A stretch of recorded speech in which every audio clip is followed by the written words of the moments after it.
Halo, selamat pagi, siang, sore, malam teman-teman DKV Unindra. Ini merupakan pertemuan kedua yang mana akan membahas dari desain dan media tentang karakteristik media. Pengertian media dan media massa. Media merupakan plural of medium, berbagai bentuk perangkat dan sistem yang membentuk komunikasi massa sebagai suatu keseluruhan termasuk surat kabar, majalah, stasiun radio, saluran televisi, dan situs web. Sedangkan media massa atau mass media, media yang menjangkau audiens besar, radio, televisi, surat kabar, majalah, situs web, gitu. Ini dikutip dari Danesi 2009. Nah, yang dinamakan media itu bisa dipahami sebagai bentuk yang sangat luas yang bisa kita temui hari ini. Jadi seperti layaknya surat kabar, majalah, stasiun radio, saluran televisi itu merupakan media. Nah, apabila surat kabar itu tidak bisa menjangkau audiens yang audiens yang besar, maka dia tidak bisa disebut sebagai media massa. Tapi apabila sebuah media mampu menjangkau audiens yang besar, gitu kan, besar itu dalam artian tidak sekedar hanya tingkat lokal, tapi juga tingkat bisa diakses di dunia. Kemudian ya seperti hari ini ada YouTube, kemudian ada Instagram dan lain sebagainya. Ya itu media, bisa jadi media massa. Biasanya media massa ini harus memiliki izin sebarnya. Nah, karakteristiknya biasanya adalah membutuhkan organisasi formal yang kompleks. Harus dibentuk ada PT, visi, dan CV dan lain sebagainya. Kemudian diarahkan ke audiens yang besar atau massal, bersifat publik, dan kontennya terbuka untuk setiap orang, jadi tidak ada yang ditutupi. Kemudian bersifat heterogen atau banyak konten yang ada di dalamnya, tidak hanya satu konten. Audiens juga merupakan bagian dari budaya massa. Media massa menjalin kontak simultan dengan sejumlah besar orang yang tinggal pada suatu jarak satu dengan yang lain. Hubungan antara pribadian media dan penonton dimediasi secara tidak langsung atau asinkronus, tidak sinkron, gitu kan? Jadi macam komunikasi satu arah. Jenis media cetak itu media komunikasi yang memanfaatkan teks tertulis daripada visual atau citra audio, dapat berupa surat kabar, majalah, buku, brosur, leaflet, atau terbitan khusus, gitu. Media cetak ini biasanya itu didesain oleh desainer grafis, yang mana elemennya ada ilustrasi ataupun tipografi. Gitu. Nah, kelemahannya masa hidupnya itu singkat. Gitu. Kita tahu bahwa Kompas cetak hari ini itu sudah mulai turun pamornya. Dan apabila kualitas cetakannya itu nggak bagus, ya akhirnya banyak yang nggak peduli lagi dengan Kompas, gitu. Kemudian juga medianya bersifat pasif dan statis. Karena yang tadi saya bilang bahwa ada hanya satu arah yang terjadi, dan itu sangat menyebalkan, gitu. Karena kita nggak bisa berkomunikasi ya. Bergantung pada iklan, di mana iklan-iklan yang ditanamkan itu yang menghidupi media tersebut atau media cetak tersebut. Kemudian juga membutuhkan minat baca pengguna.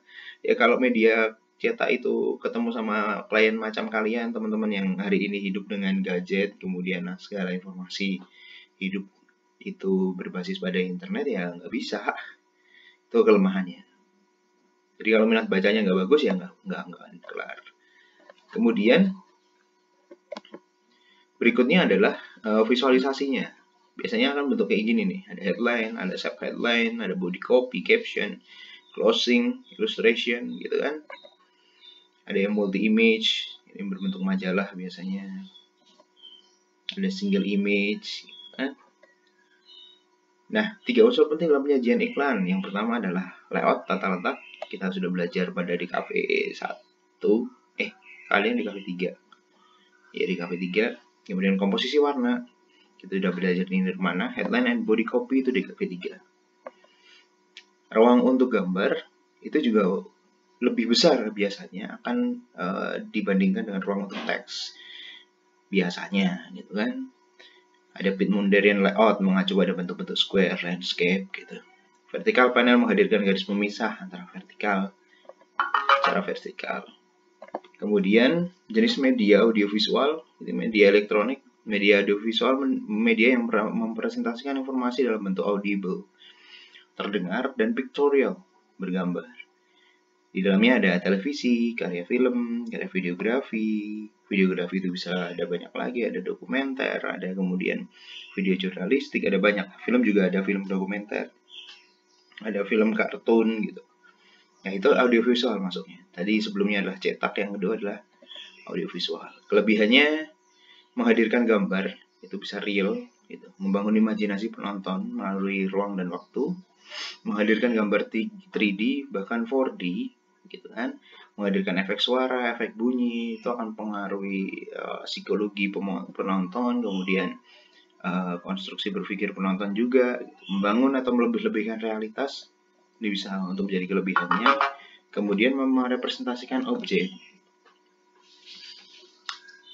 atau realitas peristiwa gitu kan, merepresentasikan opini, ekspresi yang dapat memenuhi kepuasan penonton gitu, macam ikatan cinta gitu kan, itu kan yang apa namanya, yang banyak ditunggu emak-emak hari ini.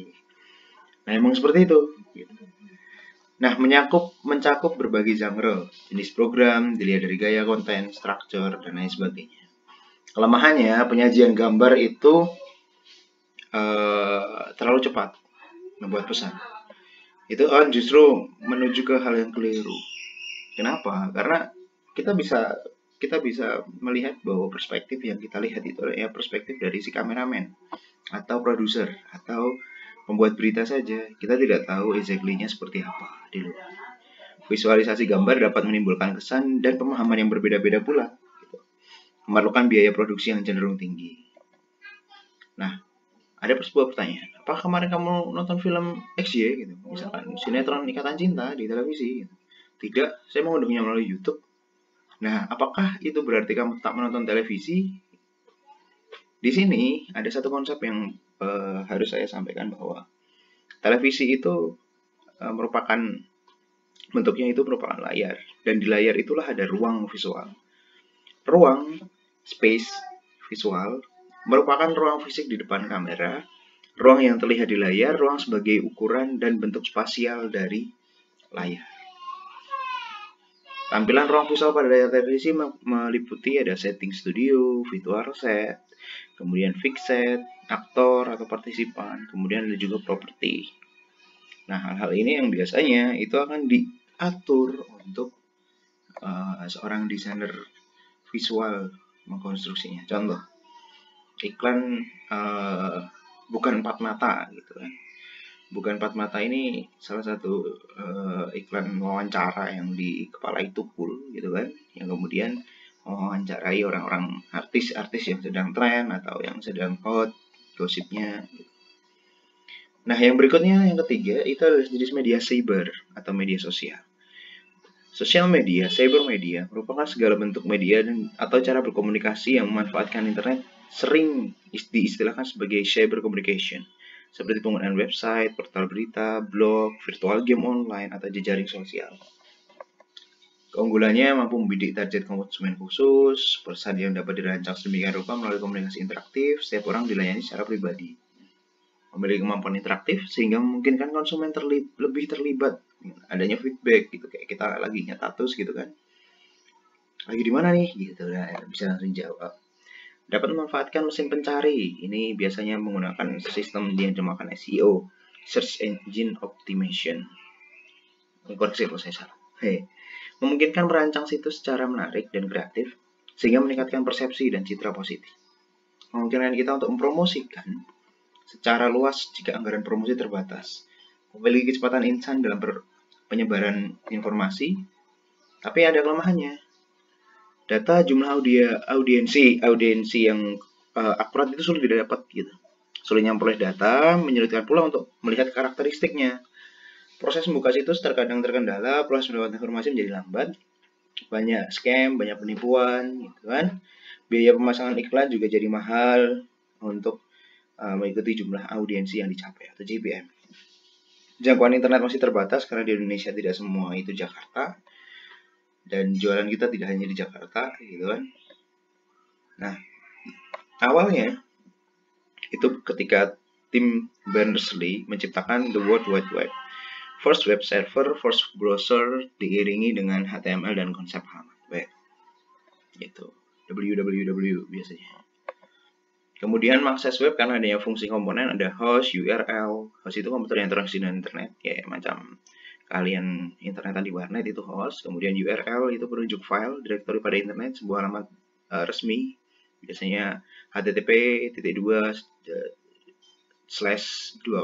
apa gitu. google.com atau yahoo.com atau gmail.com. Itu URL. Kemudian ada browser penjelajahnya. Ini biasanya bentuknya merupakan aplikasi. Firefox, kemudian Chrome, kemudian ada Opera dan lain sebagainya. Kemudian ada search engine. Search engine ini merupakan sebuah coding sebenarnya. Coding untuk memudahkan orang dalam mencari. Ada Yahoo, ada Google, ada Bing, ada ya banyak lah. Nah, kemudian ada homepage gitu, sebagai jalan masuk ke situs jika user dapat menjangkau situs web yang dituju. Itu homepage. Anatomi webnya ada containing blog, ada logo, simbol, konten, white space, kemudian ruang kosong, footer, gitu, informasi. Ya ada banyak lah. Kalian bisa melihat anatomi web yang di situ. Ada juga web Unindra gitu. Layout web itu juga ada mengatur tempat, mengatur jarak. Kita sudah belajar juga kayak yang kemarin di UX. Harusnya gitu kan. Tapi kan nggak tahu. Teman-teman belajar itu secara penuh atau enggak, atau skip gitu. Padahal mengatur web itu ada aturannya, ada UI UX-nya. Kemudian ada aturan layout-nya gitu kan. Nah, elemen layout itu ada banner, daftar isi, body content, isi teks, mendukung informasi tambahan. Desain dan media sosial. Sebuah saluran atau sarana pergaulan sosial yang dilakukan melalui media online dan memungkinkan para pengguna user dapat berinteraksi, saling berkirim, berbagi pesan, berpartisipasi, berdiskusi, membangun komunitas atau jaringan sosial yang besar. Jenis media sosial yang populer biasanya ada Facebook, Instagram, blog, YouTube, TikTok sekarang. Ada lagi Clubhouse, kemudian ada juga Twitter, itu kan, ada Quora juga.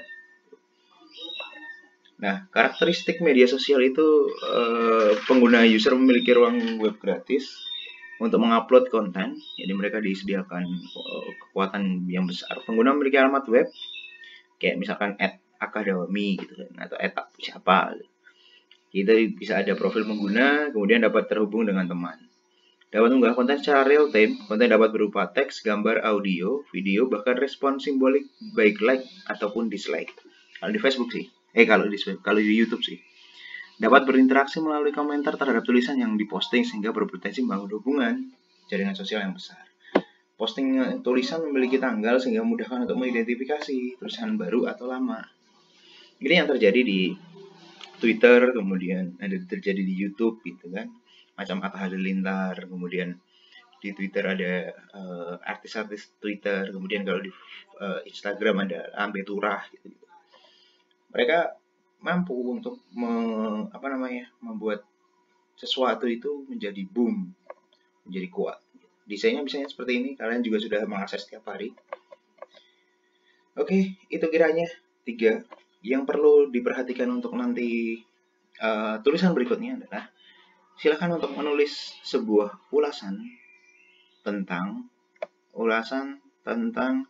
bagaimana peran sebuah brand dalam medianya. Kalian bisa memulai dengan mendefinisikan dulu brandnya siapa, kemudian media apa saja yang dia gunakan, impact-nya kepada masyarakat atau target audiensnya itu seperti apa. Tidak usah panjang-panjang, sekitar 400-an kata saja. Kemudian diketikkan, jangan dicopas, jangan ambil dari artikel yang lain. Kalaupun kalian mau ambil artikel yang lain, parafrasekan. Karena banyak dari kalian yang menggunakan teknik copy paste aja, Pak, nggak ngerti. Sorry to say. Saya juga mengkonfirmasi ada banyak dari kalian yang tidak sesuai dengan apa yang saya harapkan. Jadi pastikan tulisan itu tulisan murni kalian. Thank you, selamat pagi, siang, sore, malam untuk teman-teman desain media. Semangat!